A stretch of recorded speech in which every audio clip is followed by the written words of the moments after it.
All media, newspaper, radio. To be completely blunt here, Brian, and there are plans to expand indoctrination. That's right. Well, Idahoans are also concerned. Horror shot. That line would be moving a little bit farther west. I'm like crying. Nobody wants to see dark money is influencing policy in our state. Well, that's not how this works.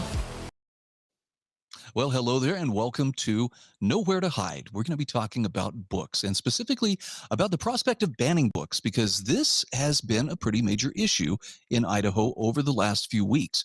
There was a bill that was presented to the legislature. I don't believe that bill passed. It sounds to me like it didn't pass, but nonetheless, legislators were in their minds forced to take action against inappropriate and obscene or even harmful materials being presented to school kids. And this has drawn the ire of librarians as well as some educators and free speech advocates. And we're going to explore this in some detail. So we're going to start today with the story of the Nampa School District banning 24 books from their libraries. Now, there's a visceral reaction that comes anytime we talk about banning books. And, the first thing I think of is the scene from, Raiders of the Lost Ark? Where Indiana Jones is trapped there in Nazi Germany trying to find his way to the Lost Ark. And at a book burning, who does he run into? He runs into Adolf Hitler, who signs, his book. But that's normally what we associate, the banning of books with. Why? It's just, it's book burning Nazis or other totalitarians. And so it's easy to start scapegoating people who object to objectionable material as being in the same league as book burners. That might be kind of a hasty way to look at things, and I hope you'll understand there's more at stake here than just simply, one side is absolutely right and the other side is absolutely wrong. There's nuance here, and we have to learn to work with it. And part of what we have to learn to work with is, where there's public funds that are involved, where there are people who are acting with authority from government involved, where there are parental rights involved, and you're dealing with minor children. A lot of different things that have to be balanced. So let's dive in and take a look at this topic and see if we can make a little bit of sense of it. There are, there was an alternative that was brought up in Idaho that I think was probably the best alternative for the situation. But there are other alternatives, as you'll see, that have come forward. And I'm going to share some thoughts with you from a friend of mine who is a school board member in southern Utah. And this guy is just so pro-literacy. I mean, he has been one of the greatest friends of readers and libraries and books that I know of. And he's definitely not in favor of bans, but he is also very, very clear that we have to be cognizant of what is appropriate and what isn't for children. In other words, the First Amendment is not just a blank check. So with that in mind, let's take a quick peek here. This is an article that was published by, I believe this was KISS 103.5 FM in Boise. And it's talking about book banning in Idaho. And they talk about the conversation of book banning having raged on for many years, but say it's recently gained momentum as efforts have heightened across the country. Now, I'm going to pause right here and say, why do you suppose those efforts have heightened? Is it because white supremacists are taking over? I don't think that's it. Is it because there's material that's being pushed and in some cases strenuously pushed by various activists in both public schools as well as in public libraries? That's probably closer to the truth, and it's generating push back. So the article says just recently a bill was making its way through the Idaho legislature. If passed, it would have made it possible for librarians, teachers, and educators to be fined and or receive jail time for passing along the harmful material to minors. Now, I could not find a detailed copy of the bill, so I'm not seeing the language that says, yes, it will throw them in jail. But can we at least start from the premise that there are some things that we do protect children from? And sometimes it's harmful material. Sometimes it's, tobacco or alcohol or things like this. There are things that reasonable adults can agree are not within the purview of children to make the decision of whether or not they're ready for it. We withhold that responsibility from them until they've reached a certain age or a certain stage of maturity. Now, the article goes on to say, according to PEN America, an organization that advocates for free expression and literacy, in a 9-month period between July 2021 and March 2022, there have been nearly 1,600 books banned across the United States. And I'm going to question the use of that word banned. What does that mean? It's illegal to possess it, or simply they've been removed from various public institutions like schools or libraries. Banned is a very loaded word. I'd like to see a little bit more precision as exactly what that means. And does this mean you can't get it anywhere at any price? Probably not. There are currently 26 states with bans. Again, are we talking about bans or just simply that have drawn the line and said some of this material is not appropriate? This includes 86 school districts, 2,899 schools, and over 2 million students.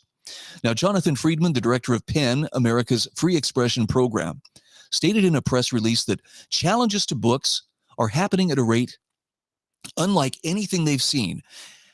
Okay, challenges to books, that I can completely believe, because I believe that's an accurate representation of what's happening here.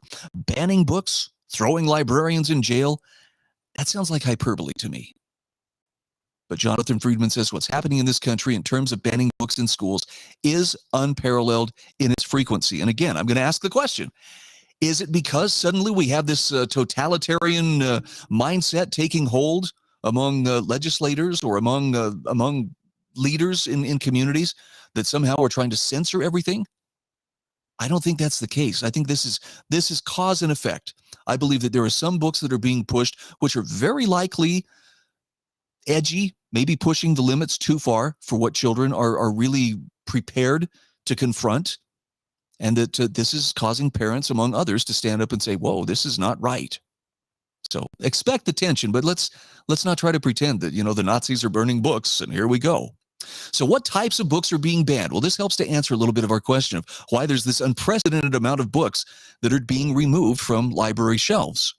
PEN America reported the most common themes among these books are race and racism, LGBTQ plus identities, and sexual education in schools. Why? Aren't these topics that all of us pretty much agree on? I mean, no.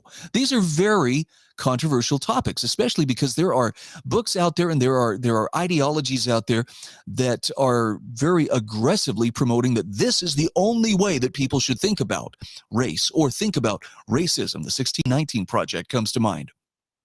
As far as LGBTQ plus identity and sexual education, there are very graphic books that are being promoted and in many cases being placed in school districts. Other themes include social justice, history, sexual content, death, grief, and suicide.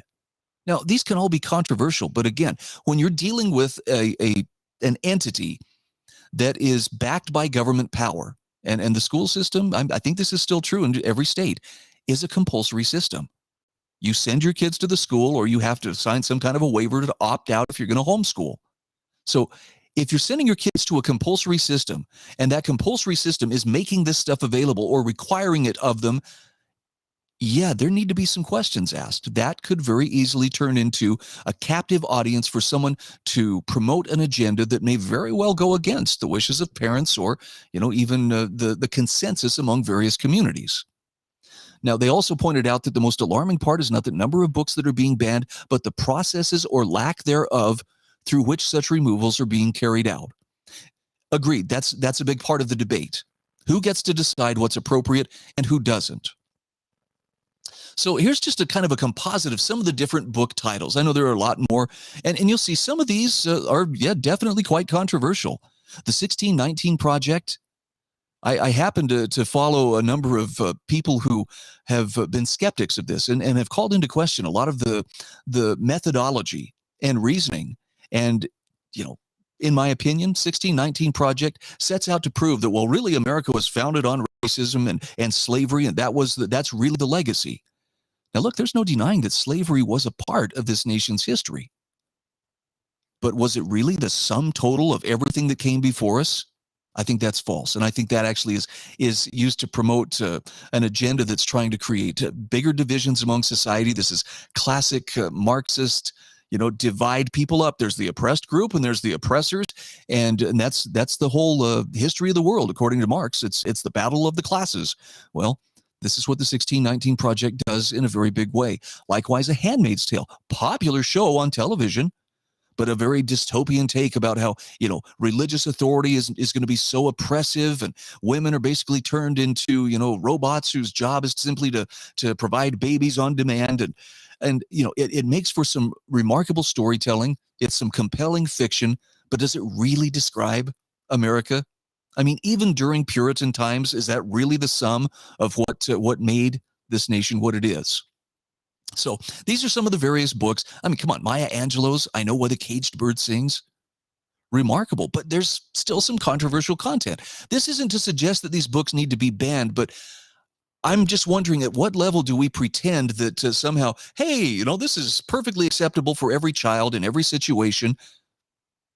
I think if the authors want to make the case that this is a message that's worth considering, they should be able to make it on the merits of their message itself, and not because they have activists trying to take other books out of the library and try to force some kind of a change and insist that everything that came before us was wrong. We'll talk more about that in just a few moments. This is from an article from Anna Miller from the Center for American Education, published April 13th of this year. Lawmakers recently cut nearly $4 million from the Idaho Commission for Libraries because it was providing sexually explicit material to K through 12 schools. Now, this effort is a meaningful step toward greater accountability in public institutions. However, lawmakers also need to pay closer attention to federal education grants, because this is happening at more than one level. A portion of the budget reduction to ICFL was targeted at the Commission's Idaho Digital E-Book Alliance, that's IDEA, a project allowing K through 12 students to independently access digital books through their public school accounts. Now, again, where government is involved here, this is where we need to tread lightly, because unlike all the other institutions in society, and when I talk about these institutions, I mean there are at least 7 institutions in a healthy, functioning society.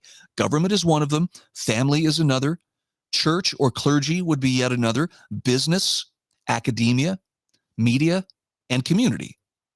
And these should all be working within their own respective spheres of influence. No one institution should really be overpowering all the others, but it sure doesn't feel that way these days.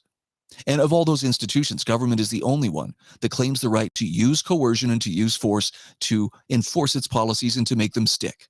Everybody else has to rely on persuasion and people voluntarily accepting what they're promoting. So the IDEA collection included some obscene and pornographic materials such as genderqueer and books promoting transgenderism to children such as George and Julian is a Mermaid. Now, I haven't read any of these books, and I'm happy to consider anything. I've been reading, since I was a small child.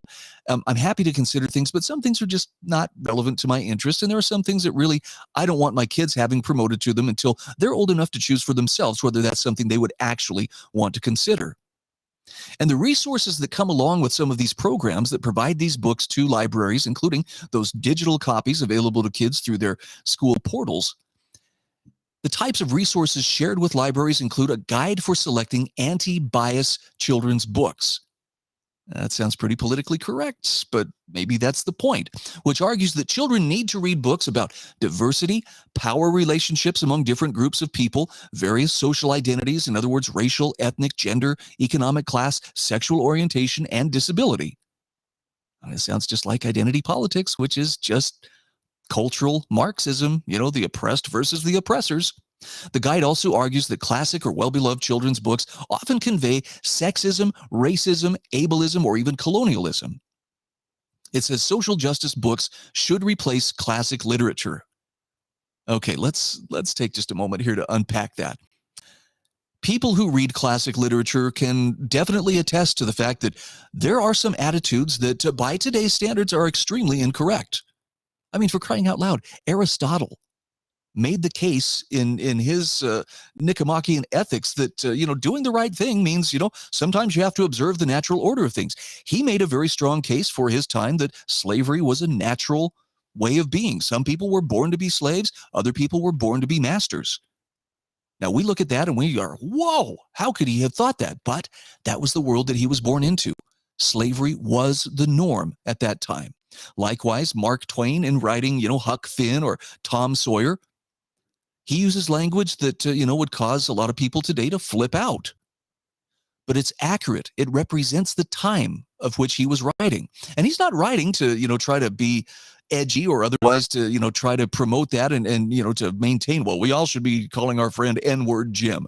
No, it's just a reflection of the time in which he lived. And to look at it from our vantage point and to say, well, that was totally wrong and they should have known it, it doesn't make much sense. Certainly they had their blind spots, but guess what? We have our blind spots too.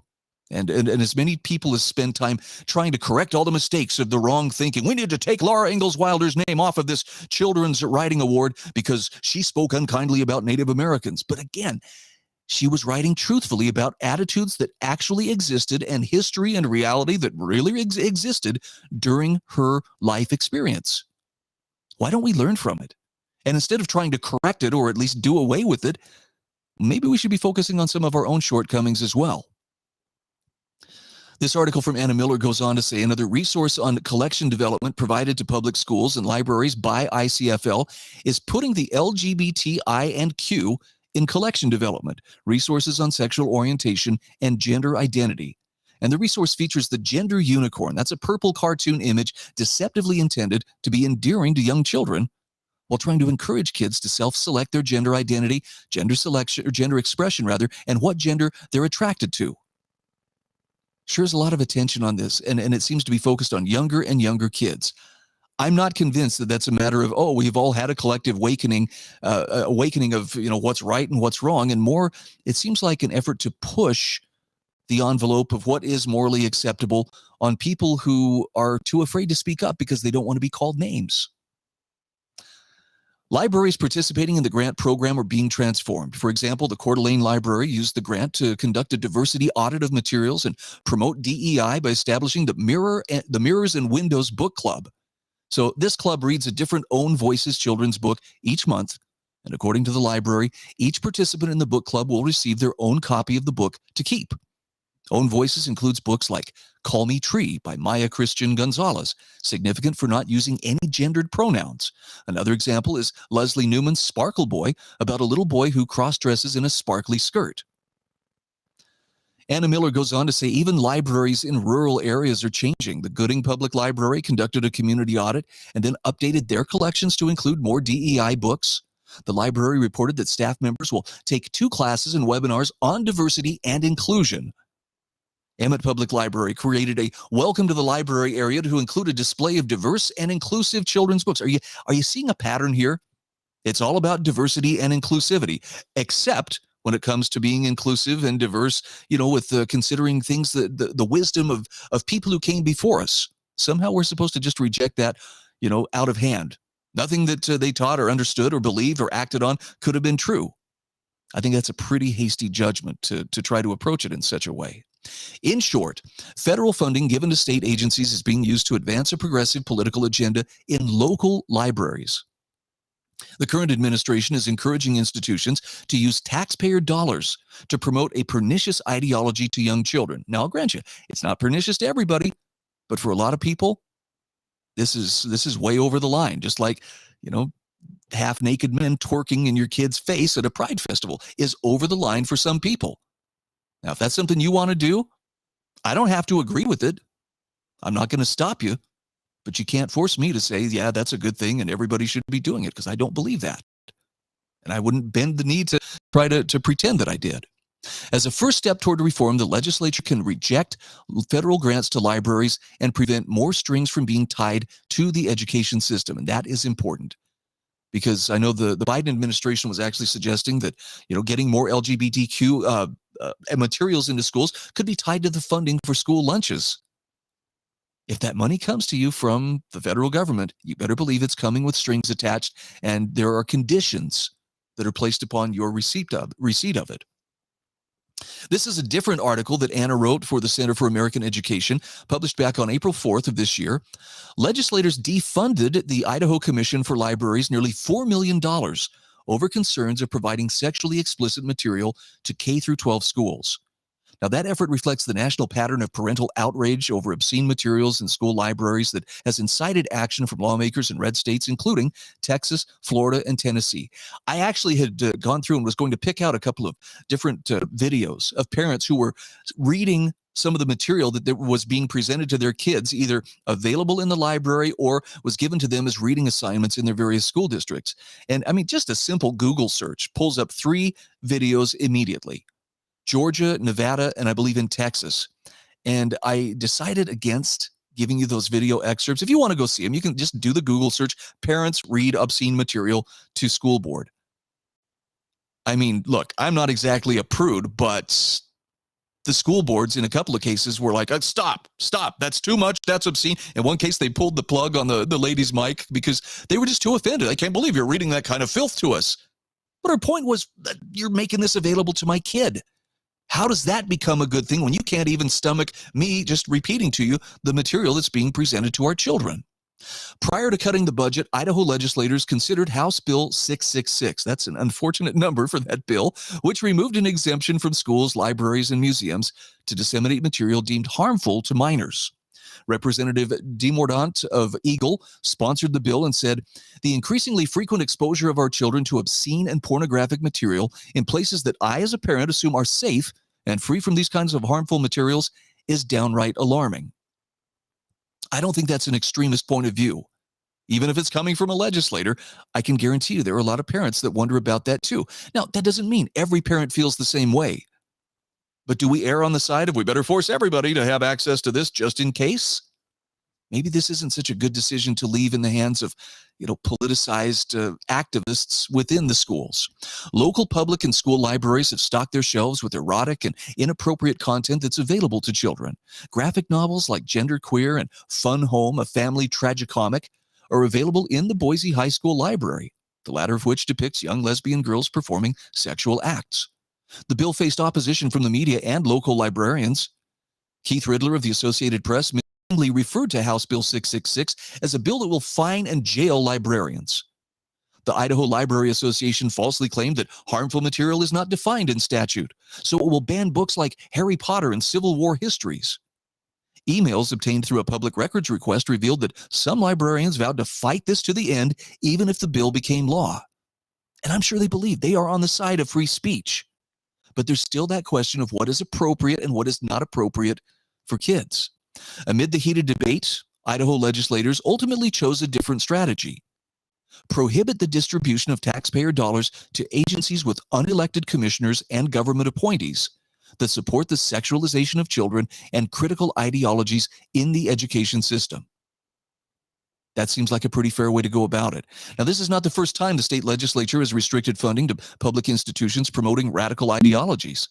In the past 2 years, the legislature cut public university and K-12 budgets and rejected a federal preschool grant. Anna Miller goes on to say other states can learn from the Idaho experience.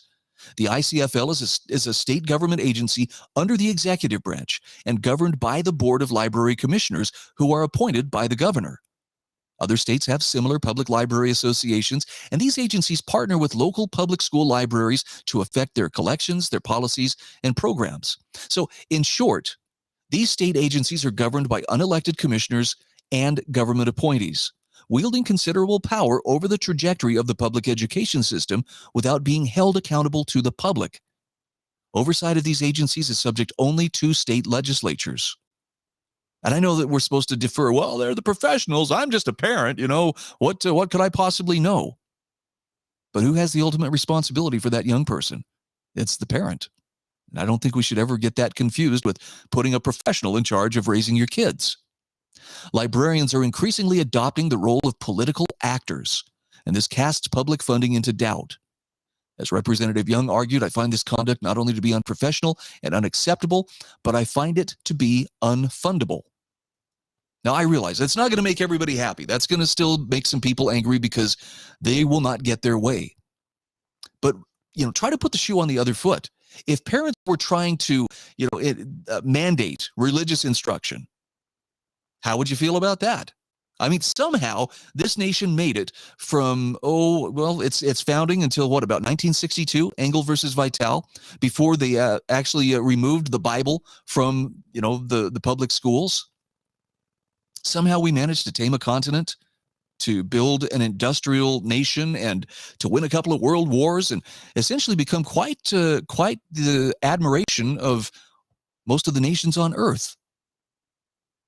And they did it with the Bible being presented to kids on an almost daily basis, depending on what districts they lived in and what their school systems were about. So let's talk about this. What about harmful material? Is there such a thing as harmful material? Because when I look at some of the different material that is being made available, I have to question, are there people who could actually answer that question for us? I want to share with you some excerpts from a letter that a friend of mine wrote. He's a school board member in Washington County, Utah. His name is Terry Hutchinson. He is a very pro-literacy individual. He says, I'm one of 7 elected members of the Board of Education for Washington County, Utah, and I'm responding to Jason M. Groth of the ACLU of Utah. Book banning is alive and well in Utah. This was published back on April 2nd in the Deseret News. Now, Terry says, I'm writing in my individual capacity, but I speak for local school board members everywhere who desire as elected representatives over schools to provide educational materials and ensure those materials are not in violation of state law or community standards. He says, for almost 3 decades, I've done a daily book review program on the radio in St. George where I promote books, reading, and education. I served on the Washington County Library Board for 8 years, where we passed a bond doubling the number of libraries and their capacity between 1993 and 2001. He says, I'm all for books and literacy. Bans are not something I support. I do, however, support responsible reading for children and younger readers. Terry says, many of the authors who write for young people about these so-called underrepresented communities place graphic depictions of sex, incest, violence, suicide, and other such life experiences in ways that are not appropriate for minors. Our students range in age from 5 to 17 years old. And he says the First Amendment, which we all revere, is not a blank check for any and all material for any and all age groups. He says public school libraries have an obligation to be closely curated for appropriate age-level material, regardless of subject matter. That's something to consider. History, math, science, social studies, and everything else is not meaningful unless the student can process it in a context they can understand at their age. And the complex issues of sexual behavior, as well as gender identity, racial relations, and others are no exceptions. Even so, any reasonable definition of students' rights needs to acknowledge that the students' rights are and should be determined in association with their parents. Parents are the ones who have the legal duty to make these decisions. So he says, once again, I invite and I encourage authors who desire to tell the stories of underrepresented communities and groups to tell those stories in such a way that students don't get distracted or overwhelmed with content above their maturity level, in order to help us all better understand one another.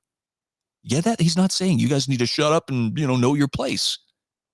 Go ahead and make your case, but do it in a way that actually informs and enlightens. Attempts to manage the curricula to protect students is not an attack on those groups, and he says it should never be construed as such. Now, here's one free market solution, that in response to the Nampa books or the Nampa School Board removing these 24 books from the libraries. Boise, Idaho's Rediscovered Bookstore is combating a recent book ban through a free book distribution event next month. This was actually taking place, I guess, this month. After learning of the school board's decision on May 9th, Rediscovered Books co-owner Bruce Delaney said he and store employees immediately set up a display supporting the newly banned books. We as a bookstore feel that anytime someone says people shouldn't read these books or that these books should be taken away as an option, it's our place to stand up and say we disagree. Okay, I think he's possibly missing the point slightly in that these books were not banned. It wasn't like, oh man, they were going around gathering them up and burning them. They weren't. But they were definitely questioning the appropriateness of making them available, or for that matter, requiring students in school to read them. And I think that's fair. If somebody wants to get them, look at, hey, if my kid really needs to understand, this edgy concept, well, there it is. There's a place that's providing that material for free.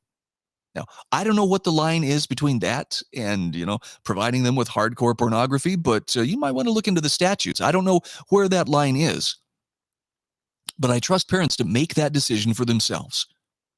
And I don't know that we necessarily need to have the legislature step in and do that for us. Now, what about the types of stories that these underrepresented groups are telling? I want to ask you to consider that there are different types of stories that we can invite into our lives. Whole stories portray good and evil in their proper perspective. In other words, good is good, evil is evil, and in the end, good overcomes evil. These kind of stories are uplifting, they're inspiring, they're idyllic. They are made to bring goodness and to motivate a reader to good acts.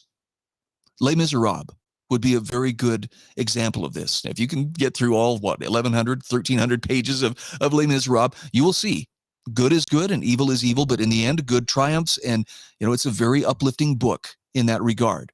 Now, there are also broken stories, and broken stories also portray good as good and evil as evil, but in the end, evil ends up winning out over the good.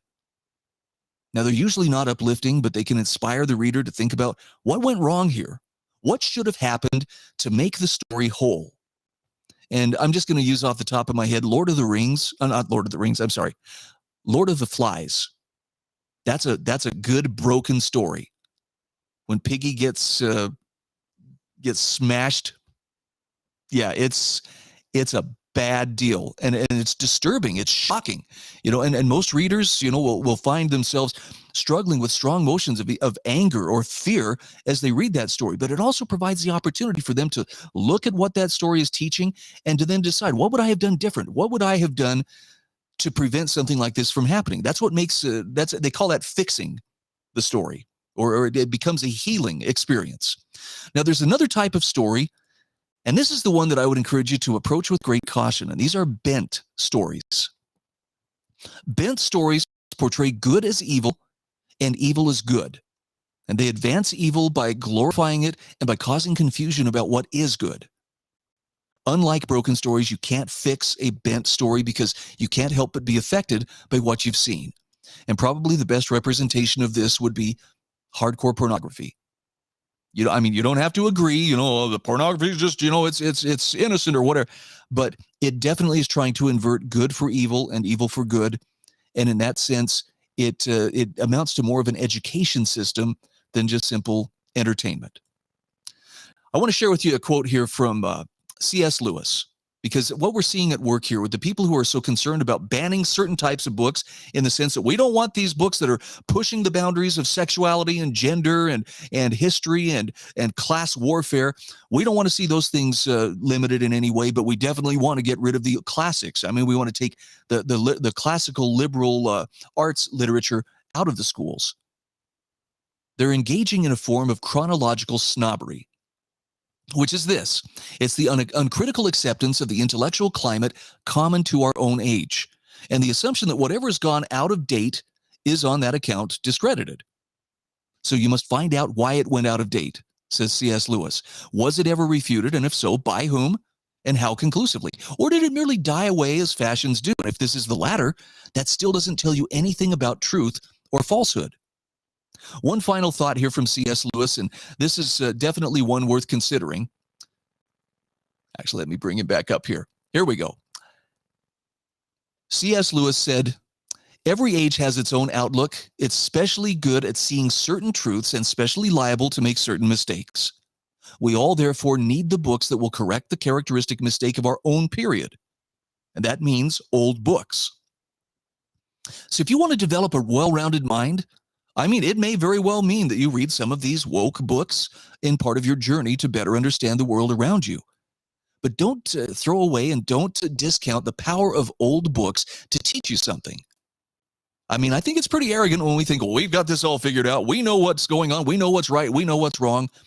Keep in mind that billions of minds working over the course of thousands of years have been working on a lot of these problems as well. And in some cases, they've come up with answers that have actually stood the test of time. And in some cases, it's a swing and a miss. But let's not fool ourselves into thinking that their blind spots, are just proof that somehow we're better than them and that we're not subject to the same fallibility of every other human being. We have our blind spots as well.